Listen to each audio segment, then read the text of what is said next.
Buongiorno da Renzo Micheletto e ben ritrovati con un nuovo approfondimento di Radio Veneto Agricoltura. Quest'oggi parleremo di vendemmia, ormai siamo nel pieno della vendemmia 2019, ricordiamo che a fine agosto Veneto Agricoltura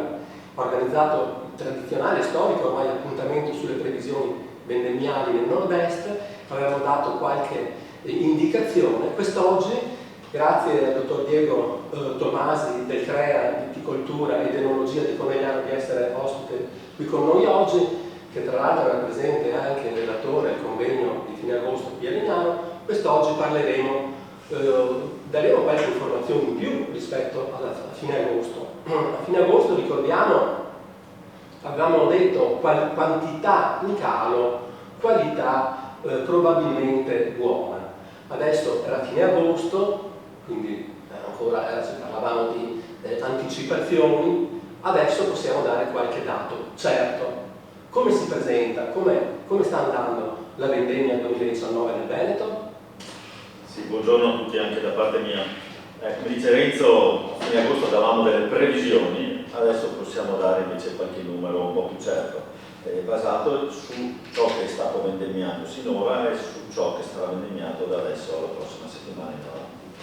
Allora, ovviamente sono state vendemmiate le varietà precoci, intendiamo quindi gli Chardonnay, il Pinot,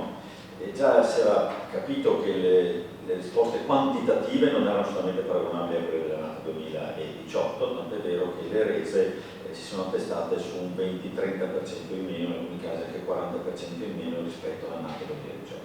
Ricordiamo però che l'annata 2018 è stata un'annata quasi eccezionale dal punto di vista quantitativo, ci sono stati, se ricordate bene, alcuni elementi di perfetto sincronismo tra la parte vegetativa della pianta e l'andamento climatico, intendendo soprattutto delle precipitazioni che sono avvenute proprio nell'ultima fase vegetativa della pianta, e questo ha fatto sì che il grappolo si sia ingrossato oltre misura e quindi abbia portato poi a quella resa quantitativa quasi inaspettata. Quindi il confronto che noi facciamo quest'anno lo facciamo con un'annata eccezionale 2018. Per cui un 30% in meno di produzione nei Pinot e negli Chardonnay non è poi da ritenerla un'annata così scarsa e così povera in termini di quantità. Quindi allora le previsioni sono state confermate, l'aspetto qualitativo è stato anche in questo caso mantenuto, ci sono state soltanto alcune aree dove la grandine aveva creato alcuni problemi sanitari che magari si è dovuto un po' anticipare, o l'uve non erano perfette. Per il resto è stata un'annata secondo quanto ci si attendeva, e soprattutto per gli Chardonnay, che erano perfettamente sani. Alcune vendemmie tardive della settimana scorsa hanno dato grande soddisfazione qualitativa in termini di zuccheri e in termini anche soprattutto di equilibrio zuccheriato. Benissimo, ascolta Diego, prima di inoltrarci, magari chi ci segue non conosce bene l'agenda, come dire, la cronologia della vendemmia, riusciamo a fare un brevissimo quadro, proprio per chi non è del settore, con quali vitigni si inizia e con quali si finisce nel Veneto, i principali ovviamente? Sì, appunto noi parliamo di precoci, dando per scontato che i precoci sono il Pinot bianco, sono il Pinot grigio, sono lo Chardonnay, e poi contrariamente alle altre annate, quest'anno come stiamo assistendo a una vera scalarità di raccolta per una vera scalarità di maturazione. Mentre le altre annate le varietà appunto erano un po' tutte concentrate, quindi la vendemmia veniva in modo a volte anche confuso e concentrato, quest'anno abbiamo vendemmiato i precoci, adesso c'è stata una settimana di stasi, di attesa, si sta iniziando con le varietà medie, dove ovviamente la glera è forse la varietà principale. Finita la glera o quasi concomitante la glera ci sarà raccolta anche del merlot, e poi andremo con le varietà tardive, che per il Veneto vuol dire soprattutto la garganega, vuol dire il verduzzo trevigiano, vuol dire poi alla fine il raposo. Per cui quest'anno c'è proprio una scala insieme quasi concomitante con il merlot. Ci saranno la raccolta già appena iniziata delle corvine, che poi prenderà veramente piede nel momento in cui si vendemmieranno le corvine per fare il Valpolicella tradizionale, non Valpolicella, non la Madonna. Ascolta Diego, quanto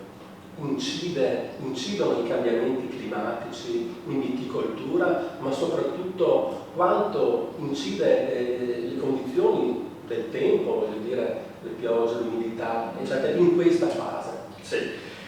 sempre più siamo convinti che la qualità la fanno le condizioni climatiche dell'ultimo mese, cioè dal momento dell'invaiatura, intendo dire da metà luglio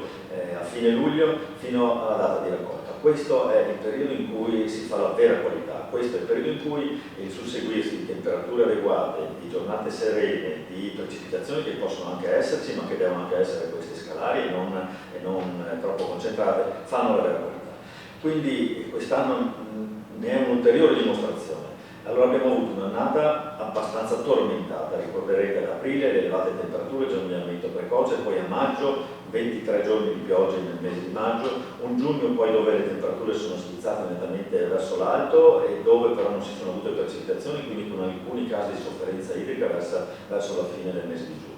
Poi un luglio molto caldo, ma soprattutto un luglio che ha fatto segnare temperature notturne, non dico equivalenti, ma lo stesso molto sostenute, che ha in qualche modo messo la vita a una fortissima escursione termica. Il mese di agosto invece è caratterizzato ancora da elevate temperature, ma da umidità relative veramente sostenute, per cui capite quanti fenomeni che possiamo assolutamente correlare con il cambiamento climatico sono avuti. Poi è iniziata la vera maturazione e abbiamo avuto i primi giorni di settembre buone escursioni termiche, e questo ha fatto sperare o comunque ha fatto segnare una maturazione che stava venendo secondo i canoni tradizionali. Purtroppo gli ultimi 5, 6, 7 giorni ancora queste temperature sono state al di sopra dei livelli ottimali, quindi abbiamo sfiorato i 30 gradi e temperature notturne che purtroppo non hanno assegnato nuovamente delle grandi escursioni termiche, per cui la pianta, anziché essere caratterizzata da una maturazione regolare, un po' anche accelerata, in queste ultime settimane c'è stato un blocco nella maturazione, tant'è vero che per la glera si è in fase di attesa, si vedono che le gradazioni zuccherine non sono ancora sui livelli ottimali. Fortunatamente, e questa è la grande probabilmente positività di quest'annata, abbiamo delle valori acidi molto alti ancora, per cui un equilibrio zuccheri acidi perfetti che ci ha permesso di attendere qualche giorno perché questo accumulo zuccherino si completi e si possa quindi partire tra qualche giorno con la vera vendemmia della glera. E quindi l'abbassamento di temperature che si è verificato la scorsa settimana è stata una manna? Assolutamente sì, perché come dicevo abbiamo avuto i primi fino al 15 di settembre temperature diurne molto elevate, e ancora si può riferire al cambiamento climatico, temperature che hanno sfiorato i 30 gradi e che quindi provate a pensare a una vite che è partita ad aprile, che ha sofferto questi estremi climatici fino a tutta quanta l'estate, e finalmente sta avendo come si dice in termini tecnici, un recovery, quindi una temperature notturne che si stanno abbassando e quindi sicuramente positive per l'ultimo accumulo delle sostanze zuccherine, delle sostanze coloranti e delle sostanze aromatiche. Siamo fortunati perché tutto questo accumulo di zuccheri, aromi e colore è sostenuto da una buona acidità, e finalmente, proprio per il fatto che siamo ritornati a vendemmiare su periodi di circa 20 anni fa, come 30 anni fa, porta la vite ad essere sostenuta anche da un punto di vista acido. Quindi la vera forza di quest'annata è l'equilibrio compositivo delle due. Ascolta, in tutti questi anni abbiamo assistito a stagioni siccitose, altre piovose, e la vite ha sempre però dimostrato di saper reagire. A questo punto noi possiamo dire che la vite è una pianta che subisce o sa reagire ai cambiamenti climatici. Sì, come hai detto bene, nelle annate precedenti, nonostante ci fossero degli estremi climatici, la pianta si è sempre adattata e reagito. Purtroppo però negli ultimi 10-15 anni questi estremi climatici sono ancora più evidenti, sono ancora più forti, per cui evidentemente la pianta da sola non ce la fa, deve essere aiutata con degli impianti di irrigazione corretti, deve essere aiutata con piani di concimazione altrettanto corretti che devono assolutamente prevedere una riduzione delle concimazioni per una riduzione delle vigorie, deve essere aiutata con tecniche agronomiche precise per quanto riguarda la gestione della parete vegetativa. Quindi diciamo che nonostante la grande plasticità della vite, comunque questi estremi climatici devono essere accompagnati da tecniche agronomiche e da tecniche di gestione assolutamente corrette, altrimenti la pianta da sola non ce la fa. Ascolta, due parole sulle varietà esistenti, come hanno reagito quest'anno?